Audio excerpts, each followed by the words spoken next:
Merhaba saygıdeğer halkımız, kıymetli vatandaşlar, merhaba. Hepinizi saygıyla, sevgiyle selamlıyorum. Çok kıymetli vatandaşlar, saygıdeğer halkımız. Biliyorsunuz son yıllarda Türkiye Milli Eğitim Bakanlığı tarafından tanınan, Türkiye'de Türkçe dışında yaşayan diğer dillerin yaşaması için ana dilde tercih hakkı getirilmiştir.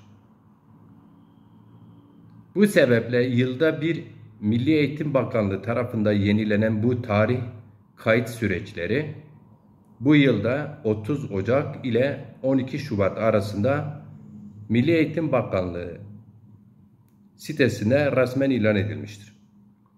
Bu vesileyle ben Demokrasi Zamanı Partisi eş genel başkanı olarak öncelikli olarak Zaza halkına şu çağrı yapıyorum. Milli Eğitim Bakanlığı bu ilanında 10 çocuk bir araya gelirse bir sınıfta devlet yani Milli Eğitim Bakanlığı o 10 çocuk kendi ana dillerindeki tercih hakkını yerine getirmesi için öğretmen tayin edecektir.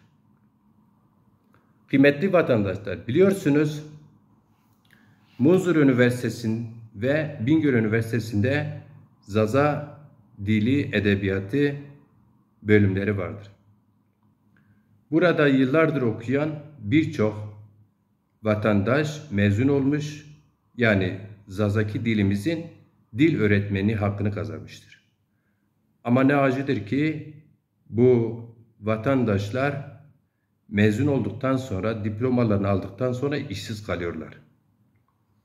Tekrar size çağrım şudur: 10 çocuk bir araya gelsin, Türkiye'nin bütün dört bir yanında hangi dil konuşuyorsak o dilde ana dilimizi tercih hakkımızı kullanalım. İkincisi olarak çok acıdır ama ben birebir benim gibi binlercesi, yüz binlerce insan yaşadı.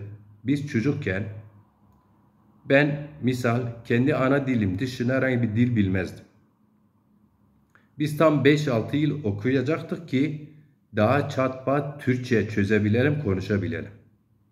Biz o yıllarda öğretmenlerimiz tarafından neredeyse her gün olmasa da haftada 3-4 kere dizlerimize vurulurdu.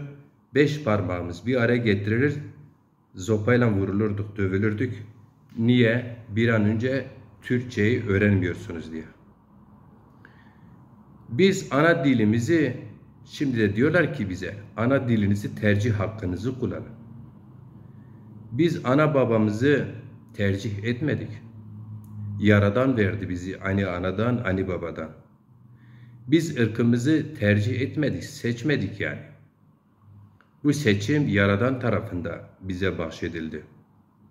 Bugün de bize deniliyor ki ana dilinizde tercih hakkınızı, seçiminizi kullanın. Allah'ın verdiğini kullar bizden zorla alıyor. Bizim günahımız neydi? Bizim günahımız neydi? Benim günahım nedir? Benim çocuğumun günahı ne? Kıymetli vatandaşlar, acıdır ama gerçektir. Bugün benim kızım, benim annemin konuştuğu dili bilmez. Benim annem de benim kızımın konuştuğu dili bilmez. İnşallah bir an önce bu insanlık dışı tutumdan tamamıyla vazgeçilir. Hepinizi saygıyla, sevgiyle selamlıyorum.